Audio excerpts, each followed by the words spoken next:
Welcome to the Cosmic Revolution, a micro podcast for global change agents and leaders.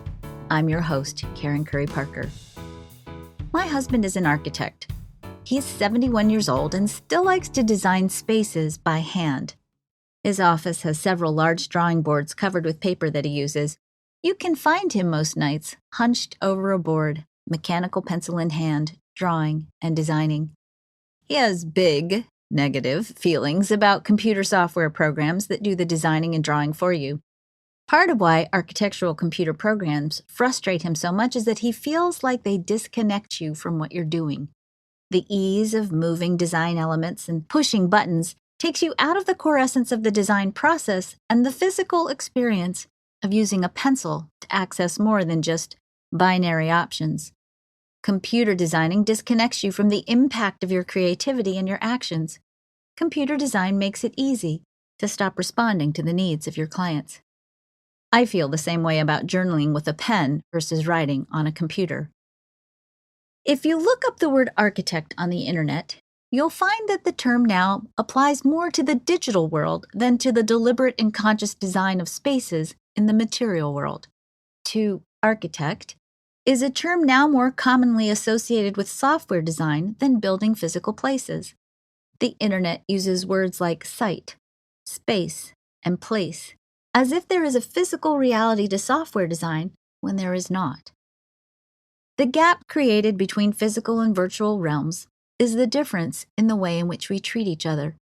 No reasonable and good human would communicate with another human the way trolls treat each other online, or with the ease in which we can text and email each other terrible things without much thought.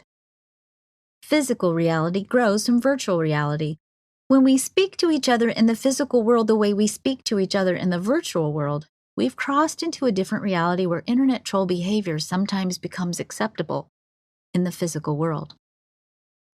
It's easy to think that the virtual world represents the physical reality, and certainly in the past few years, as the stress of this transition we're in has held us all firmly in its claws, it seems that our outer world is a representation of the careless use of the influence of the virtual world. And yet, I've marveled over the past few years at how, when I go out into the physical world and actually connect with people, how people are by far overwhelmingly kind and loving towards each other. We recently purchased a house in a small farming town in Wisconsin. It's an unusual town, a mix of hippies, co-housing communities, food activists, organic farmers, and climate refugees from California who coexist with traditional dairy farmers and the Amish.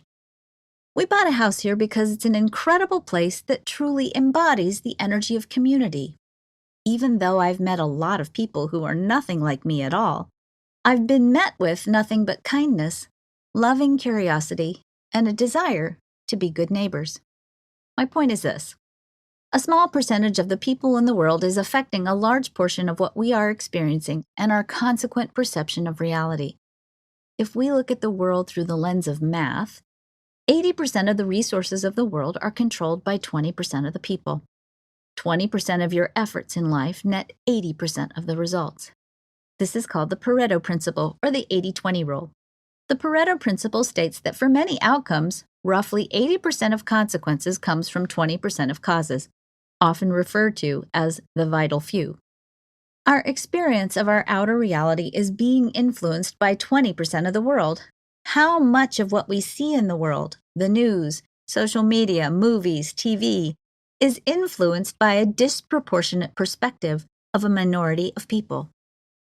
What if the world and her inhabitants are actually, by far, wildly good, kind, generous, caring, desirous of change, future-oriented, concerned about their children and grandchildren, and about other people's children and grandchildren? What if our actions are actually significant and powerful? What if we can change the world simply by making small, incremental changes in 20% of our actions to generate 80% more growth? What if we don't have to transform our entire life, just 20% of it, to begin to experience the effects of these small changes? Think of it like this. Making conscious, deliberate, and targeted shifts in your thinking and actions can be easy and fun. These small changes can be like a crowbar, capable of doing more work than you expect.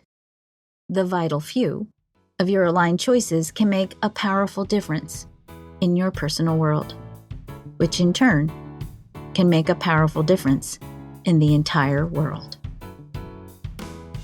Thank you for joining us on the Cosmic Revolution podcast with Karen Curry Parker. You are a once-in-a-lifetime cosmic event. To find out more about how you can continue your journey as a cosmic revolutionary and transform the world with Karen Curry Parker, head to quantumalignmentsystem.com. Make sure you follow us on your favorite podcasting platform so you don't miss a single episode of Cosmic Revolution. We'll see you next time for some more bite-sized thoughts with Karen. How will you revolutionize your world today?